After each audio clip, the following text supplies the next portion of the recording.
a ver, efectivamente ha habido una explosión de gas. Yo estoy junto a ellos.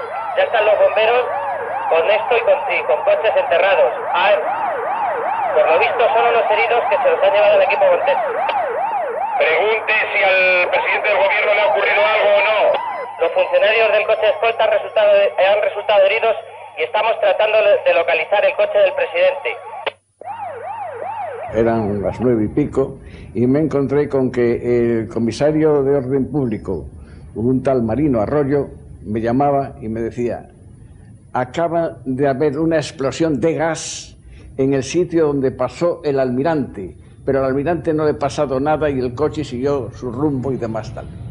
Y a los pocos segundos, bueno, minutos quizá, volvió a llamar el mismo Marino Arroyo diciéndome: no, el socavón ese que hay es el producto de una explosión y el almirante voló por los aires y está en este momento en la terraza del convento de allí de la calle Claudio Coello, que me parece que es el del correspondiente a la iglesia de los jesuitas, donde Carrero iba a oír misa todos los días.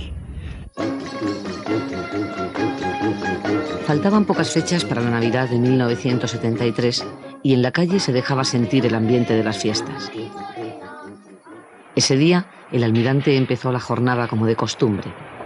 De su casa a la calle Serrano, a misa de 9.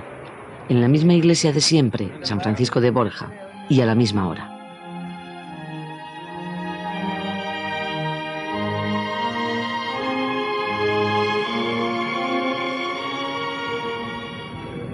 A las 9:25, Carrero subió al coche camino de su despacho.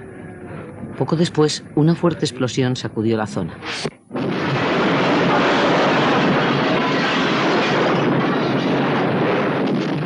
El automóvil negro, de 1.800 kilos, se elevó 30 metros por los aires y fue a estrellarse en la azotea del Colegio de los Jesuitas. En su interior agonizaban 3 personas: el chofer, el escolta y Luis Carrero Blanco. Era el 20 de diciembre de 1973. El comando Chiclea de ETA había culminado su plan para matar al presidente del gobierno. Parece que el coche que hay en el tejado es el del presidente del gobierno y parece ser que está muerto. Esto es un adoquín de la calle Claudio Coello que saltó a la terraza. Fíjate la barbaridad, de la cantidad de dinamita que habían puesto, ¿verdad? Un cuarto de siglo después, rodeada de recuerdos, Carmen cree que la figura de su padre ha sido condenada al silencio. Para ella hay un antes y un después de aquella mañana en la que tuvo que partir urgentemente a Madrid sin saber exactamente qué pasaba. Cuando llegué allí, pues hubo un señor que yo ahora mismo no sé quién era, la verdad, y me dio la mano de una manera que fue como un pésame, ¿no? Entonces ya fui al Francisco Franco y estaba mi madre y vi que a mi padre lo estaban amortajando. Y mi madre, la pobre, dijo: ha pasado lo que yo me temía. La noticia circuló con rapidez en medio de la confusión del momento. El azar quiso que el ministro Gonzalo Fernández de la Mora se enterase del atentado en la antesala del despacho del almirante, con quien tenía una cita aquella mañana. Y cuando le dieron las 10, pues me sorprendió, porque era un hombre de una puntualidad militar, o quizás naval. Y entonces, pues, le dije al ayudante: me sorprende. Y cuando estábamos en estas palabras, sonó el teléfono, el ayudante lo tomó, se quedó lívido, colgó y me dijo: ha habido una explosión, no se sabe si es una bomba u otra cosa, y en este momento no estamos seguros de si el almirante está muerto. La muerte de Carrero conmovió los cimientos de una sociedad que reclamaba cambios y de un régimen autoritario cuya salud era precaria. Pendientes de los movimientos clandestinos de la oposición y en especial de los del Partido Comunista, los servicios de seguridad descuidaron a ETA. Solo así se explica que los miembros del comando pudieran moverse durante un año por Madrid, vigilar al almirante, construir un túnel de 7 metros para colocar la carga explosiva y perpetrar el magnicidio. La policía conocía los planes de ETA para secuestrar a Carrero o al príncipe de España y forzar un canje de presos, pero sus responsables aseguran que nunca tuvieron noticias de que un atentado estaba en marcha. Arias le dijo al almirante Carrero que variase los itinerarios y los horarios. Y al almirante Carrero no le pareció que tenía la seguridad bien montada en torno a suyo y no se le ocurrió ni cambiar el horario ni el itinerario y siguió yendo a misa ese día y siguió yendo por el mismo camino de siempre. Pero sí, un fallo policial existió. Hubiera admitido toda la seguridad. Lo que pasa es que si no se lo dijeron, si a él no le llegó, pues no iba a estar pidiendo más policía, la verdad, creo yo. ¡Viva el 18 de julio! ¡Viva! ETA hizo coincidir el atentado con el inicio del proceso 1001, que en medio de la atención internacional y de un fuerte despliegue policial, iba a sentar en el banquillo a 10 miembros del Partido Comunista y de comisiones obreras. Aunque no era verosímil, en los primeros momentos de confusión, hubo quien creyó ver la colaboración de los comunistas en el atentado. Se estaba iniciando, ¿no?, la vista del juicio oral del 1001. En ese momento es cuando se recibió la noticia de la muerte del presidente del gobierno y por lo tanto, bueno, se suspendió el juicio y hubo un momento de enorme tensión. No se sabía lo que iba a pasar con nosotros porque, bueno, pues había gente exaltada, pues que pedía un poco nuestra cabeza, ¿no? En las horas siguientes se prepararon las exequias del hombre que había sido designado para continuar el franquismo sin Franco.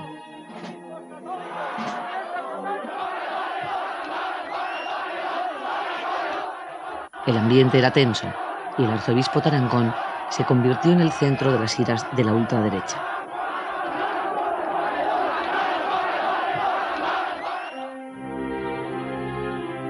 La imagen llorosa de Franco ante la viuda de su principal colaborador parecía simbolizar el crepúsculo político del régimen. Carrero Blanco pasatzen zegoenean, El 26 de diciembre, ETA se atribuye el asesinato en una rueda de prensa que convoca en Francia y en la que aporta detalles sobre el espectacular atentado que presentó como una hazaña. Al principio hubo miedo de qué podría pasar, evidentemente, pero popularmente la muerte de Carrero fue todo un jolgorio. Yo recuerdo cuando en las verbenas populares, en las romerías, había incluso canciones especiales del hecho, que Carrero voló, etc. Fue casi, es decir, como se fueron asimilando estos hechos, que son sangrientos, casi como conquistas populares. Eso no fue bueno, pero fue así. La víspera de su muerte, el presidente del gobierno se había entrevistado con Henry Kissinger. La visita del canciller movilizó la seguridad americana de la embajada, situada a 100 metros de donde se produjo el atentado. Aquella coincidencia hizo pensar que la CIA e incluso algunos servicios secretos españoles estaban al tanto de los planes de ETA y que no hicieron nada por evitarlos. Pudieron ser servicios del Estado español, penetrados por otros servicios más importantes que el español. No estoy en condiciones de afirmar qué servicios fueron, pero lo que sí digo es que mi experiencia de la lucha antifranquista, y yo llevaba ocupándome de la organización clandestina del partido en el interior de España, pues la friolera de 30 años o 30 y tantos años, me daban a entender que todo eso alguien lo había cubierto. Santiago Carrillo vivía en París cuando ETA mató a Carrero. Un día después del atentado, el ministro consejero de la embajada, José María Álvarez de Sotomayor, recibió una información de la seguridad francesa, alertando de la presencia en Francia de 3 etarras vinculados con el atentado y ofreciéndose a dar estos datos a los servicios secretos españoles.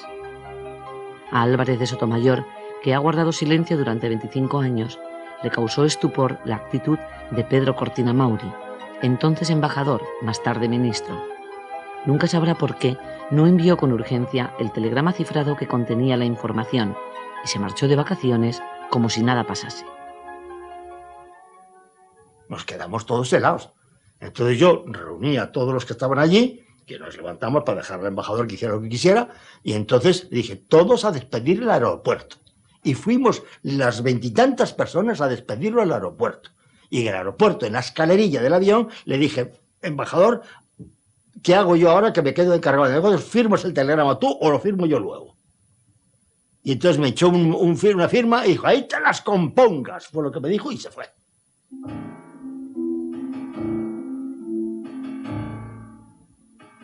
Yo sí creo que hubo puntos oscuros. Lo que no puedo, no estoy en condiciones de calibrar exactamente en qué sentido y cómo llegó y quién está implicado. Eso ya no lo puedo decir. Pero lo que yo sí sé es que lo que pasó en París fue exactamente lo que yo he dicho ahora. Fue así. Y eso pongo la mano en el Evangelio y lo juro, fue así. Todo esto te lleva a pensar que algo se sabía y que no se le estaba dando importancia. ¿Que quién es el cerebro? Pues yo no lo quiero pensar. Porque si piensas directamente, mira, fue una cosa de ETA. Bueno, pues porque eran los enemigos directos, pues te llega a pensar, bueno, pues esa es la vida, y además en eso estaba expuesto, y además estás en un cargo político, tienes... Pero tú piensas que a lo mejor hay gente que está muy cercana, o que te ha saludado, o que y que lo ha traicionado a una persona que jamás traiciona a nadie, porque jamás traiciona a nadie. Ni a personas ni a ideas, jamás traiciona a nadie. Eso duele tanto que yo prefiero no pensarlo. Lo digo 25 años después, como lo dije entonces, que no ha habido una mano que dirigiera a la ETA, ni otra mano que dispusiese que se hiciese la vista gorda respecto al atentado de ETA. Cuando hay un magnicidio, y sobre todo con usted, siempre hay en torno a este magnicidio una especie de cábalas, porque hay una porción de gente que sin entrar directamente en el magnicidio se congratula o le viene bien el magnicidio para sus ulteriores propósitos. De ahí viene ese achacarle a la CIA americana una influencia directa en el proceso. Soy un hombre totalmente identificado con la obra política del caudillo.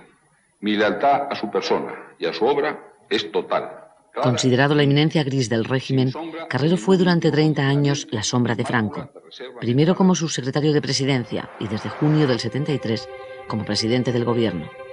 En lo personal era un hombre austero, de firmes convicciones religiosas. En lo profesional, marino de carrera. Ideológicamente, un político conservador que veía en el comunismo el origen de casi todos los males. Su desaparición afectó enormemente a Franco. Sin embargo, unas palabras suyas en el mensaje de fin de año desataron las especulaciones. Es virtud del hombre político la de convertir los males en bienes. No en vano reza el adagio popular que no hay mal que por bien no venga. El caudillo sintió enormemente la muerte de Carrero porque era su colaborador de toda la vida. El hombre que además era un puntal del régimen, le había ayudado siempre. Y sin embargo, pues efectivamente, al ver que la providencia se lo quitaba de encima, pues entonces dijo, tengo que remediar este caso. Un cuarto de siglo después, sigue la controversia sobre si la muerte de Carrero aceleró o no el proceso de transición política. Los servicios de información y la CIA tienen mucho que decir, no solamente sobre el asesinato en concreto, sino sobre cómo en determinado momento Carrero Blanco empieza a estorbar en la transición política. Había informes ya escritos en el Pentágono sobre cómo tenía que ser la transición en España.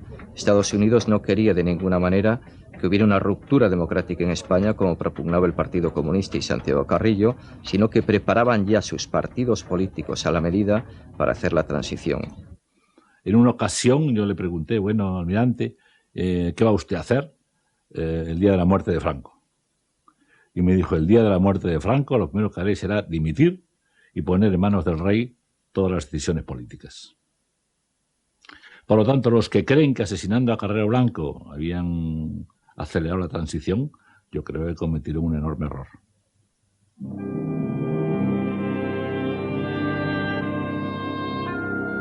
Carrero no se hubiera enfrentado nunca. En cambio, a Carlos Hayas se enfrentó abiertamente y ignoró absolutamente la existencia del rey. Y no hay parangón posible entre Carrero y... Aparte de que Carrero era... Aparte de su lealtad a Franco, era monárquico, Carlos Hayas no lo era. le tenía una antipatía personal grande al rey. O sea que yo no los comparo. Una cornisa rota, la grieta en el suelo que siempre se reabre pese al continuo asfaltado. Son las huellas aún presentes del magnicidio. El semisótano utilizado por el comando vuelve a estar en alquiler. En cuanto al sumario, reposan los archivos de la Audiencia Provincial de Madrid. Son 14 tomos con abundante documentación. Notas manuscritas, el borrador de Operación Ogro, el libro en el que ETA contó el atentado, manuales sobre técnicas de voladura, cartas con instrucciones al comando, documentación de los imputados, agendas personales, los interrogatorios, las fotos. 28 personas resultaron encausadas y 7 detenidas por diversas causas. Todos quedaron en libertad un año después de que, iniciada la transición, se decretase una amnistía con el fin de hacer borrón y cuenta nueva con el pasado. El juicio contra los asesinos de Carrero nunca se celebró y desde mayo de 1977 su atentado es, judicialmente, un caso cerrado.